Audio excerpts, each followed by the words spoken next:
Stop putting your faith in Congress. We started the Oversight Project for a reason. We've put this out there. It has resulted in President Trump accepting our findings and putting the green light for his DOJ to prosecute. You saw the steps being taken there. We've gone further than the House has or ever will. So stop looking to the official oversight mechanisms for that, because it's not coming. It hasn't come anyone's entire life. We built this to get to replace it and improve the overall environment. So look to us. That's what we do every day. We got a great team doing it every single day. And we're also pushing hard on our friends in the administration to make sure they actually achieve the accountability and taking away every excuse to not do it.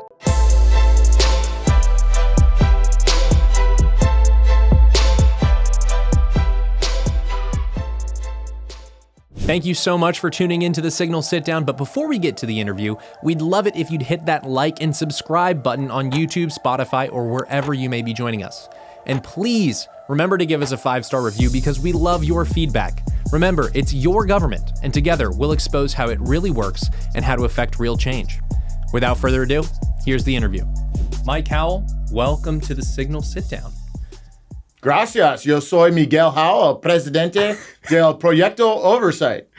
My Spanish isn't great, but I think you just said that you're the president of the Oversight Project. Is that correct? That's correct. So I was, waking up this morning and saw House leadership's tweeting in Spanish. So I thought that was what we're doing today. Yeah, they're appealing also to illegals. They've wished that account has wished people a happy Kwanzaa in the past. Really making sure that we appeal to the voter demographics that matter for our Republican base, I think. Exactly. Right? And the CIA spooks that invented Kwanzaa to divide like black extremists along two lines. They need a happy Kwanzaa too. They do need a happy Kwanzaa. The Oversight Project does amazing work. How did you get to be where you're at the Oversight Project? Yeah, so after working on Capitol Hill in the oversight space for a while, bashing on Obama, going into Trump administration, the left did tremendous amounts of damage to advancing policy in the first half of the Trump administration, when he had unified control by just creating scandal, litigation, propaganda, everything. So realization that, holy smokes, like there's this asymmetrical fight going on. The left dominates here. The right just thinks that their congressmen that send letters are like their heroes and the cavalry coming across the ridge. And that just wasn't the case at all. And the left, through the Russia hoax and everything else, stopped President Trump's first administration, when it had unified control of the House and Senate, from getting much done. There was no building the wall full board. Paul Ryan didn't want to do that. It was just tax cuts. That's it. So realized we need to build something like that. Came to Heritage. Kevin Roberts comes, loves the idea. We start going out there suing at Heritage for the first time in Heritage's history. We sued the Biden administration about 100 times. Hired a bunch of guys with terrific investigative backgrounds out of law enforcement and intelligence agencies. People can do things with computers. Hey, these guys are real nerds. I've met them. They're good. They're good guys. They're nerds that can beat you up. That's right. That's your definition of nerd. We're well armed. Yeah. And so we just built this machine that's put up a lot of points. And then recently, after the change administration, we're taking it to the next level, pointing it at the states. So we're gonna have a big footprint. It is a C4 organization. Going to be more political, and then also making sure this administration actually de-weaponizes. So I want to dive into a little bit on your history on the oversight side on Capitol Hill. You mentioned going after Obama 6 ways to Sunday. What were the issues that you guys were looking into at the time?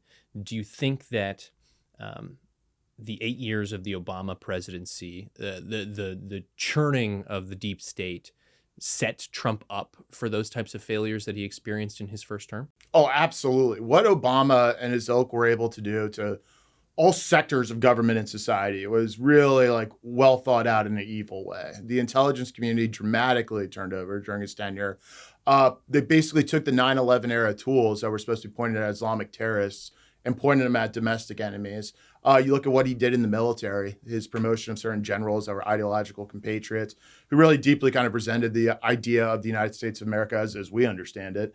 And that pattern replicates throughout. And then his introduction, or reintroduction, if you will, of race as the central dividing concept in this country helped, foment an appeal to people through social and cultural ways, while he then formed this huge soup of a neoliberal alliance with corporate America, globalists, et cetera. And so, that's the power structure that Trump, in 16 was going against. They tried to take him out a million different ways before he even got there. And it happened through his first president. It's still happening today. There's people on the right who are doing it to him too. Yeah, they did. Bill Clinton was a liar and a scoundrel and many other things, but the the bait and switch on the issue of race in American society between two Democratic presidents, only with 8 years in between them. It's pretty remarkable to see, right? Bill Clinton is famous for the understanding black pain and understanding white fear speech, and then Obama comes in, and it's Ferguson, it's all of those issues, and it's issues that set the stage for what we saw in 2020, and we'll get to 2020 and all of the different things that happen in its aftermath, the 4 years of the shadow Trump presidency and the chaos that Joe Biden brought. But on that oversight function for the House, what issues specifically did you work on with respect to the Obama administration? How does the oversight function of the House actually hold people to account? Has it completely broken down? Is there any hope that we get answers on some of these questions moving forward? Because it just seems like, the Washington answer is, if you want to do nothing about something, you form a committee or you have a hearing. And it seems like oversight is really great at having hearings, and I enjoy watching them, whether it's the full committee hearing with Comer at the helm or if it's a subcommittee like Marjorie Taylor Greene's Doge Committee. But no one's been brought up on charges. No one's been held in contempt of Congress in a way that has led to real court proceedings. Do you have any hope there? No, I don't have hope. Do I know it to be possible? Yes. We yell about that every day. And I think the only way to introduce hope into the equation is if enough people in this country realize there is something that could be done, and here's exactly how you do it, and the Congress is not doing it. And I think we've made great strides over the last 10 years in that regard. The public has caught up to the fact that the right does not utilize the authorities that they have in them in Congress, that they're not getting results. If you read the Twitter or Facebook feeds, every time someone sends out a letter, the first 10 comments are, oh, cool, another letter, you're not going to get anything done. And so, like, the public is caught up to the truth. And I think up until we stop rewarding politicians who only can send letters and remove the incentive structure that they already exist, and you send a letter, you get to go on cable news that night and talk about your letter. Notice to never come back and say, hey, I got a response to my letter. Here's what I got. Yeah. It's always the announcement of a process. And so we need to educate enough people that we shouldn't seal clap for that stuff. And I think we're almost there. And then the next step is Congress needs to reorient itself. And you need better people to get into Congress who actually realize there's more that can be done, that know how to do it. And so that's where we kind of fit in. When we first started the Oversight Project, I was like, we're going to give all this stuff over to Congress, and Congress is going to, run the last 10 yards, and it's going to be great, and we're going to help them out. After 3 years, I realized we're getting way more than them. We're doing it way better. We're getting it out way better. In many instances, we're getting results way better. And so until Congress wakes up and decides they want to actually have an oversight function, my view is we're going to replace that thing. Mm-hmm. And I hope they catch up for the good of the country, but I'm not waiting on them to do it. And I think a lot of people have run out of patience because we know the left can do it. Look at the January 6th committee. Yeah. Look at all that they were able to do through Congress. The left is so well structured. They view Congress as basically their medium. You look at the Democrats on some of these committees. You think they're coming up with these ideas and the questions on their own? Like, you can watch one of these hearings, be like, wow, Jasmine Crockett actually asked a good question. She might have done it in your version of English, but they're all on script. They all have lawyers writing these questions for them. And then you look at the J6 committee, all the clowns on that one. They're just mediums by which, like, the intelligence community and lawyers and propaganda use them as their actors in that play to get results. On the right, there's too many chiefs, not enough Indians. Everyone just wants 5 minutes of them speechifying so they can throw it up on X. They're uncoordinated messes. They never discover any new facts.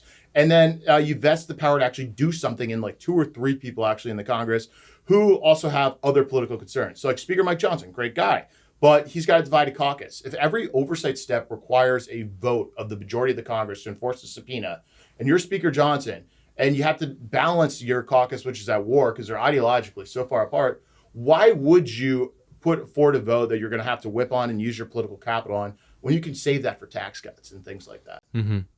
Yeah, and it's, as much as tax cuts were an issue of the campaign, I think a lot of people were very hungry for accountability for the last 8 years, especially the last 4 or 5 years with the rise of Joe Biden and his presidency. You guys have done a lot to expose some of the problems with the electoral system that resulted in a Joe Biden victory in 2020. Victory. Mike is, for our audio listeners, Mike is giving me a befuddled look right now. But the Oversight Project got illegal immigrants on camera saying that they were registered to vote. I mean, what is that? What were the problems with the electoral system? I mean, I think that election integrity all of a sudden has taken somewhat of a back seat because Republicans won in 2024. But have those issues actually gone away? No, they haven't. Yeah, the election system's an absolute joke. Dancing with the Stars has better election integrity than the United States of America. And they, in many instances, they have better winners than in our elections, too. I would take some of those stars over our quote-unquote stars. But until we have, on the same day, everyone votes on the same day with the same information. That's a fundamental principle that the Constitution envisions, by the way, with ID and proof of citizenship and on paper. We're just never going to have a system that we can completely trust. And we have a system now where there's tremendously long voting periods where people vote by so many different modalities in an environment where there's no way to really litigate the issues because after the election, it's over and, the courts aren't going to step in. And before the election, the courts are going to say, well, the damage hasn't happened yet, so we can't step in. So it's this fundamental hack they've figured out. And then you have the demographics of the country where we just have so many illegals in this country, people who shouldn't be here whatsoever. You have scoundrels, liars, and cheaters at the top of a lot of political apparatus that see these glaring loopholes and seek to take advantage of them, just like they did in 2020. This is why they wanted this vote by mail, vote by trust system. It's not because they thought it was fundamentally fair. It's because they wanted to have these gigantic loopholes that political machines could take advantage of, where you can get like urban cities that aren't necessarily bastions of civic life and discourse and political thought, getting to unprecedented levels of voter turnout. It's a complete joke, and also combined with the absolute civic breakdown in this country and education, it's a joke that people are voting on such uninformed lines, frankly. Yeah, you mentioned the different modalities in the long voting periods. That was already an issue that existed before the 2020 election. And I said victory. You gave me a befuddled look. It's a scare quotes, right? Sadly, President Biden was in office. Was he actually holding the keys to the kingdom? Was he actually wielding the power? I think that answer is definitely no, and we'll talk about that later in the episode.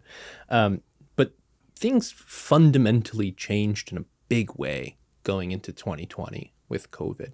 What were the rules of the game that changed, that allowed this to happen? Yeah, so the left will tell you we've always had some element of voting by mail, but not to the degree and type that we had post-COVID. And that's why they took advantage of the COVID period. This is long held kind of view of the far left is we can rig elections and gain permanent majorities if we just change the rules in a way that only we can take advantage of. And only they can take advantage of these ballot harvesting networks because of pure practical reasons. They have population concentration in these urban areas. Geography is a big one. Geography. Yeah. It's a lot easier to ballot harvest an apartment complex than it is to go out to rural Georgia and just knock on every farmhouse door.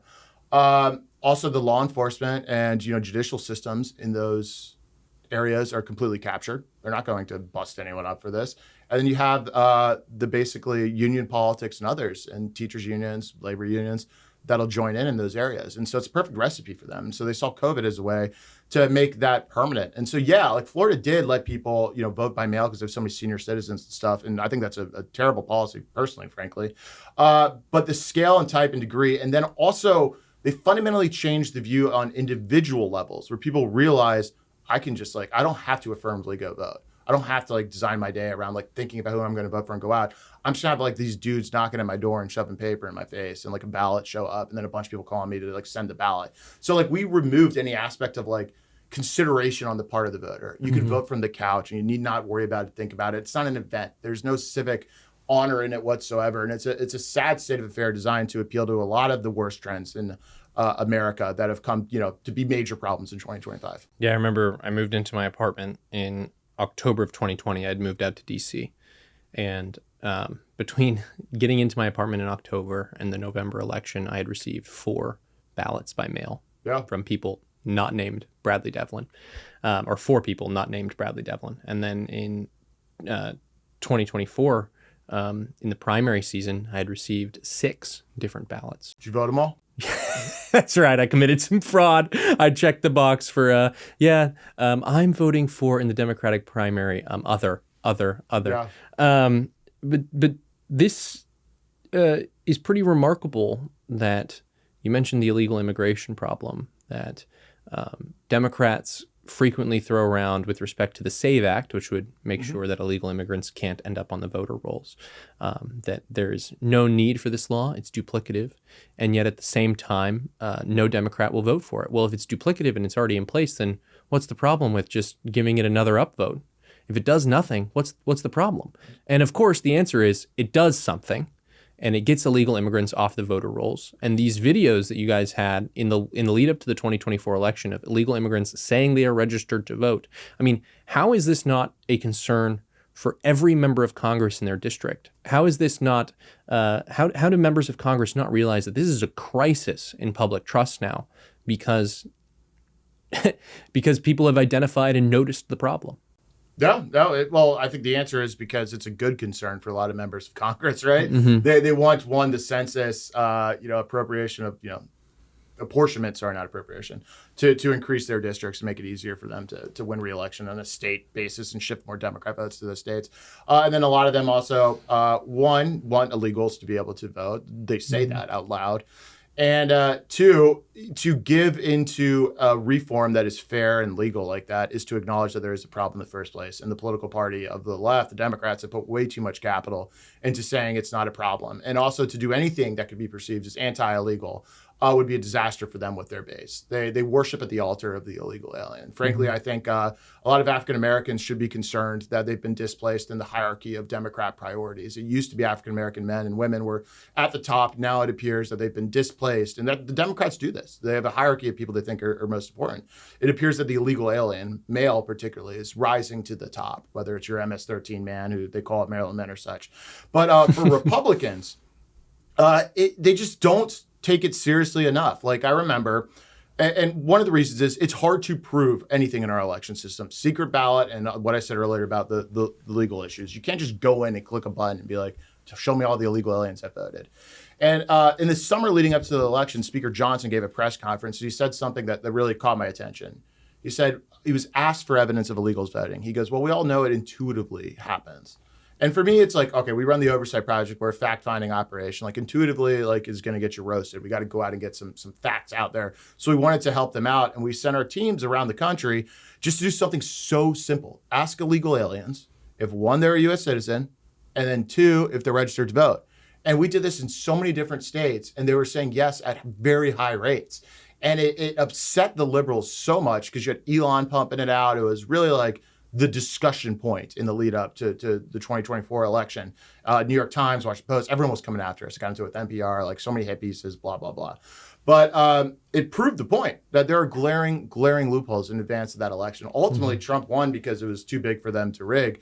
But I have no doubt illegal aliens voted. And I also have no doubt that it's very difficult to just audit the rolls themselves to figure out that question. Yeah. Too big to rig on a backlash of noticing that shift in Democratic priorities, noticing that shift in the Democratic hierarchy, noticing just even though you think of the amount of illegal immigrants that Biden let in, oh, well, that's only a drop in the bucket compared to the U.S. population. Well, look at the disruptions that it has caused for individual communities, right? Apartment buildings being taken over in Aurora, Colorado, the murder of Lake and Riley, full displacement of working class Americans in towns in Ohio, right, for these factory jobs, et cetera. It's terrible. And I think one of the big questions is, that we don't have an answer to. We can only really speculate. It's an informed speculation, but it's speculation nonetheless, is how many people Biden let in illegally or with a magic wand. How many people do you think Biden let in over those 4 years? So we know how many people popped to the border and were, taken into some form of processing. That's well over 10 million. Out of those, how many were released into the country? I don't have the exact figure, but I think it is a knowable one. But those are the people who just encountered law enforcement. Correct. The gotaways, and there are two types of gotaways. There's the known gotaways and the gotaways. And we'll never know that number. And then another huge aspect of this is birthright citizenship. The illegals are repopulating at a massive rate. And due to just a misinterpretation of the Constitution, we're giving their their children citizenship, which we should not. So this is a compounding problem that needs to be addressed, and that's why birthright citizenship is so important. But I think the answer to your question is the demographic change that Biden ushered in for purely political purposes. It's a new voter base. I mean, the Democrats and the native population there aren't reproducing. They're either not having children because they're all career-focused harpies, or they're LGBTQ or minor attracted persons. And I think they need to add that, by the way. My new term is LGBTQ plus MAP. We need to make them own that.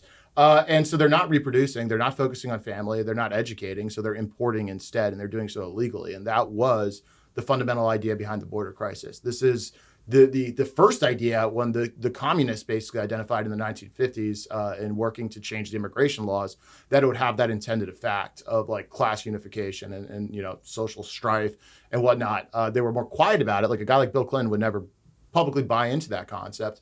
But Biden and Obama certainly did. And now it's like no one makes any bones about it. That is the point of mass immigration. And that's why it was issue number 1 and 2 in Trump's 20-point campaign platform. This is our country. There's no more concept more fundamental to America first that it should be Americans here. You mentioned the end of birthright citizenship. This is something that Trump acted on early in his administration. Courts are trying to block it. Everybody's trying to block it at this point. The right liberals, of course, are up in arms about this. They thought that America was purely a creedal nation, blah, blah, blah, blah, blah. The argument for ending birthright citizenship. Yeah, it is a clearly misapplied and misunderstood Supreme Court ruling from like over 100 years ago that applied to a very small set of a certain type of people who didn't have legal presence in the United States. It said like, okay, if these guys or girls have children, they're then U.S. citizens. The left then has taken that and applied it to a place it was never meant to be applied, which is to the large-scale invasion of this country, people who would cross the border illegally, who are not in some sort of legal permanent residence or other type of deal. And there's great analysis on that, and I didn't do it justice right there. Even Heritage has written on this, quite a bit. Hans von Spakovsky, Amy Swearer, they're cited in a lot of the briefs. But the point is, no one ever intended the 14th Amendment, which was used to basically turn former slaves into citizens, to then be twisted and applied at scale to illegal aliens and their children who cross, and the children of illegal aliens. And that has had dramatic shifts in the United States demographics. It's a huge driver, by the way, for why people come here, particularly on the Chinese side. The Chinese love sending over people to these birthing camps just so their kids can get citizenship. That is terrifying consequences. And so that's why the left views this as their most important issue going into when Trump had won. What they were most afraid of, him ending birthright citizenship. And that's not me talking here. We sued in FOIA, or we FOIA'd rather, we didn't have to sue, the states for their litigation priorities when they were all joined together right after Trump won. Number one was birthright citizenship. It wasn't like the cost of eggs and groceries or anything else they'll say is their focus now. It was how do we stop Trump from messing with birthright citizenship, what gives away the whole game. They wanted to reap the rewards of the 10 million plus that tried entering the country to make sure that their kids could be future Democrat voters because they think that is their best demographic. Yeah, you mentioned earlier the Maryland man, Kilmar Abrego Garcia, Senator Van Hollen calling him a constituent, Nina Torres calling illegal immigrants her constituents to the Daily Signal's George Caldwell. Wow. Illegal immigrants as constituents. I mean, what is that? It's absolute insanity. And the Maryland man case kind of really makes my blood boil. Obviously, sure, bashing Democrats for fighting about MS-13 members is fun. It's like a 90-10 issue. But we have reduced the category for mass deportations to arguing about criminals. Whereas I think the mass deportations that President Trump promised was everyone, whether you're here illegally, is the only condition. And Tom Homan has been very... A criminal by definition, right? Right. It doesn't matter if you commit an additional crime when you're in the country. There's... Everyone who's not here illegally should have to go home.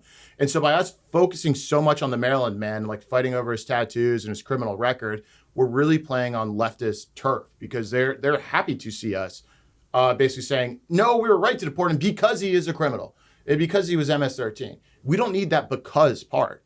We need every person in the country here illegally to be deported. And if we can't get there logistically, people need to know that their chances aren't reduced just because they aren't in MS-13. You want people to leave because they think they're going to be deported. And I think all the focus, and you see this in the quote unquote moderate liberal Republicans, they'll only talk about criminal illegal aliens. And you see Pete Buttigieg up there the other day, that's their talking point. Like, we can't deport non-criminals, and Republicans are kind of conceding that point. And unless we get the deportations up in the millions to mass levels, I'm talking commas and 8 digits. You need 2 commas in there to get it there, and 8 digits. The new accepted norm will just be you're allowed to be here illegally so long as you don't murder someone while you're in MS-13. Yeah, we're going to return to that point on criminal illegal aliens, but on the backs of calling these individuals their constituents, these illegal immigrants are now constituents for elected members of Congress. A group of lawmakers decided that they were going to try to raid an ICE facility with protesters. This was with Newark Mayor Ras Baraka. You had members of Congress, Bonnie Watson-Coleman, LaMonica McIver, Rob Menendez. They were all caught up in this violent altercation with ICE agents. Raiding ICE facilities? I mean, is this their new liberation theology? Is going in and doing this stuff? I mean, what was your reaction when you saw that? Yeah, I mean, Ras Baraka, first off, that sounds like the name of like a Marvel character villain. So maybe you thought he was on some superhero's journey. Look, this is exactly who we thought they were. Like, we know this. We know that I'm not surprised to hear that they are their constituents. They view them that way. And they're not wrong to view them that way because they are their political power base. Yes, they're openly in service of the illegal aliens who will do anything to disrupt us, deporting them, up to invasion, obstruction, assaulting. So I'm not surprised whatsoever. The real test is not what the left does. It's what the right does in response. So these people committed felonies. It's very clear on camera. There's more body cam coming out. Whether it's trespassing or disrupting or obstructing, you name it, there's some assaulting that it looks like in there. They broke the law. And so the question is, do we charge them and arrest them? And if they are arrested, are they expelled from the house? Because that's the standard that we've upheld. If you shouldn't be in the house if you're beating a cop and you're arrested and charged and found guilty of it. What I'm worried about is we're not going to do that at all. We're going to use it just like we used the Maryland ban as a meaningless talking point. And as Benny Thompson, the chairman of the Homeland Security Committee, has said, they're going to do more of this. And so they've already threatened to do more of it. So if you merely just like yell about it on Fox News, or you just censure them, which is a meaningless political exercise, like they're just going to enjoy the martyrdom of it, fundraise off it, their constituents will love them for it, without any accountability or punishment. So it must be more than that. I think they should, if found guilty and it's the facts are there, and it's enough to put them in jail, they should go there. And that's going to be up to Lena Hava when she prosecutes the case up in New Jersey. But as the House, looks at it, if they're found guilty in New Jersey of violating those federal crimes, they should be kicked out of the House. And before then, they should be kicked off their committees. They need real accountability and punishment, or else the Republicans in the House are just saying, like, okay, if you raid an ICE facility, which is insane on so many levels, like, all we're going to do is use it as a political talking point against you. Yeah, there's been a resolution introduced by a Republican lawmaker to strip them of their committees. That was introduced yesterday. But now we sit here, and I guess the question is, what's next? Do you think that can succeed with the current dynamics of the House GOP conference? What does it say if it fails? What does it say about Republicans if this thing fails? It says what you and I already know, but more people who don't live in the swamp should be aware of. It's that the Republican Party is deeply divided. They still harbor a lot of anti-Trump animus. They cannot wait for a Yeb or a Nikki figure to reemerge and get the party back to Nikki Haley days. And we hurt the agenda when we give those people cover. And frankly, they end up getting endorsements, so we don't sustain our own political movement. We give them cover. And so even if the vote were to fail, I think Americans need more data points on like who's really on the team and who's not. Like, if you want to give amnesty to a member of Congress for beating up an ICE officer, like, go ahead, vote for it. But we deserve to know that. And I don't accept this theory that we need to keep the caucus divided at all costs, even if it means cover at all costs. Let's have some votes. These people get paid full-time jobs to vote. Like, let's vote. It's not hard. They're freaking politicians, just vote. Let us do our jobs. You meant one of the big tasks in front of Congress right now, providing money to the Trump administration to continue the deportation operation. You said right now, we need to get into 8 digits. We need to get at least 2 commas in there, and we're not hitting that mark right now. Why do you think we're not hitting that mark? A couple of reasons, and I don't think there's a chance it's currently situated that we're going to get above 1 comma this year. I think 500,000 is probably the best case you can hope for in terms of removals from the country, and that's sad. A couple of reasons. One is the politicians have redefined what mass deportation means. They're limiting the universe, which is completely different than what the mandate they were given when President Trump was elected, and this is promise number 2. And he said higher than Eisenhower levels, which if you adjust for immigration populations like 4 million a year, 500,000 is not 4 million a year. But it's hard on an operational level in a lot of ways. Like ICE, you can't just restart the whole thing up and expect them to ramp it up. So they have to get like super creative. But even if you take the rosiest case scenario of the reconciliation bill, which is being touted as like the end all be all to mass deportations and the surge, projections, even for the administration, don't put that above the ability to remove 1 million a year. And I don't think anyone thinks it can get more than 500,000 a year. So we need to actually treat this like the crisis it is. And unfortunately, the debate on Capitol Hill right down the street is about tax cuts. Like the border bill or the reconciliation bill is getting hit from all sides on that end. You have Republicans arguing for like SALT deductions for, we want rich people to be able to take more in SALT deductions, quite frankly. No one's saying like, I want this to have more deportation in it. And I think that's a huge problem. And it's political kryptonite in that if we don't deport on a mass scale, people are going to lose faith in the ability of the America First movement as a political entity to achieve what it promised its voters. What do you think would be necessary to hit that? Let's say, Joe Biden let in 20 million illegal immigrants over the course of the 4 years. I don't think that's out of the question for sure. There's definitely more than 20 million illegal immigrants in the country. 4 million per year. What do you think that takes? Well, a lot more money? It takes a lot more money. It also takes, and Stephen Miller's been talking about this, habeas and removing some of the legal hurdles. It takes re-envisioning how we deport people and changing basically the processes we afford these people. It takes a lot of other push and pull factors being done at the same time. Like there's no reason like we shouldn't be challenging Plyer v. Doe, which is a Supreme Court case that says public schools have to take illegals, which then illegals just use as babysitting facilities. It opens up the entire litany of public services to illegal migrants. Right. We need the entire federal and state law enforcement apparatus to be targeting illegals to make it unsustainable for them to live here. And I'm not seeing that happen at scale. There's a lot of cool creative things are happening. We put out something as it relates to the selective service. Like when you're 18 to 26 in the US, you have to register for the draft. If you don't, 5 years in jail is the maximum penalty. Illegals are subject to that requirement. And of course, I don't want illegals serving in the military, but this is a new criminal avenue to use other resources to charge all these illegals, get them in custody, and then get them out. We need to creatively think in every single agency, department, law enforcement, state, what hooks are there that we can, 1, turn off the incentives for them to stay here, and then 2, apply a punishment to make sure the deportation system, which is currently situated, doesn't have the capacity for mass deportations, has time to catch up when it gets money far in excess of what's being discussed on Capitol Hill. To shift gears now to the burning questions that we have about who was running the country during the Biden years, who was actually the one letting in all these illegal immigrants. Guardian has leaked portions of Jake Tapper and Alex Thompson's new book called Original Sin about the decline of President Joe Biden.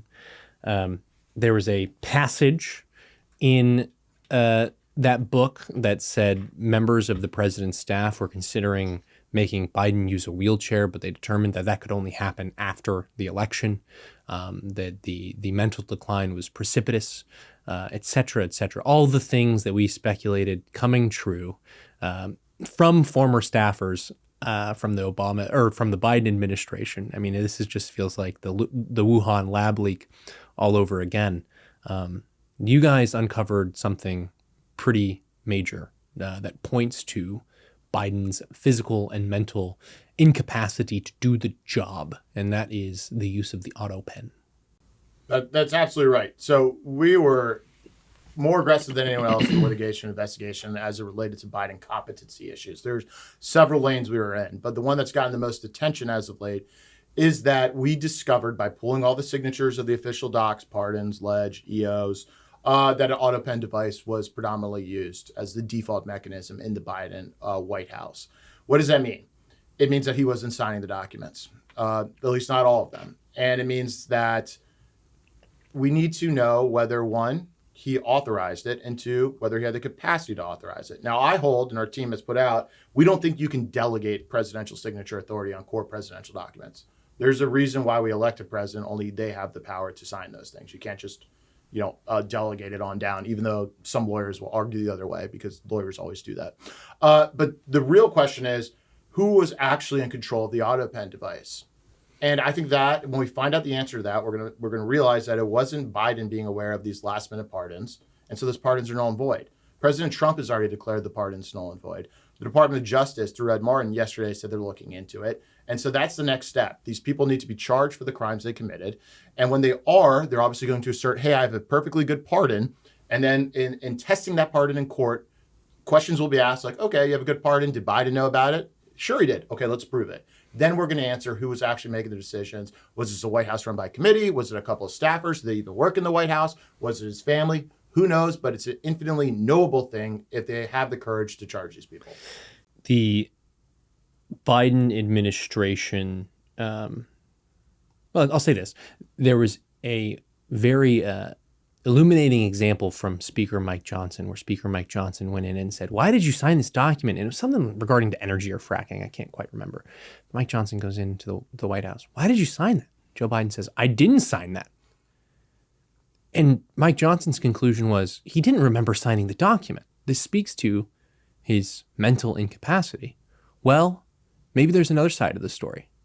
Maybe he actually didn't know that his name was on a document that was sent out and made official policy using the powers of the president by the White House. And it's an incredibly scary thought. As we look forward to budget reconciliation, I had Eric Burleson, who's a member of the Oversight Committee, in here talking about what answers that he wants from the next few years of investigations by the House Oversight Committee.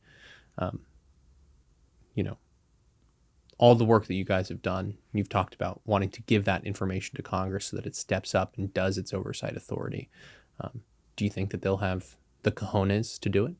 No. I love Comer. I think Comer went further than anyone else did last Congress, but the problem's there where leadership didn't, take the handcuffs off him, let him force subpoenas. They had other committees kind of compete for jurisdiction over Hunter Biden, which ended up really ruining their best shot at Hunter, which was a 4-hour deposition, which it'll take me a while to explain, but basically Comer's team wasn't allowed the bandwidth to do what they wanted to do in multiple instances. And so the problem's not him. The problem is the House as an institution. There's no way that I believe they're going to do this stuff. If they were, they would have already started.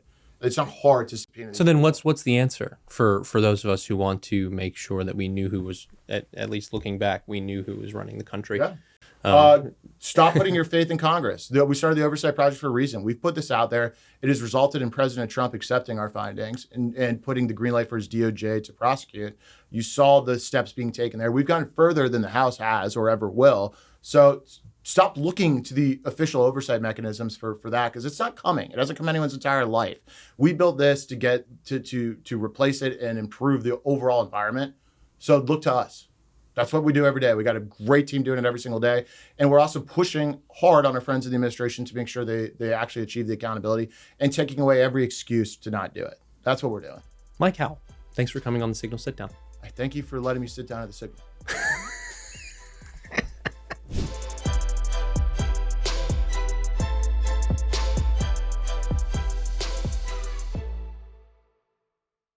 Thank you so much for tuning into the Signal Sit Down.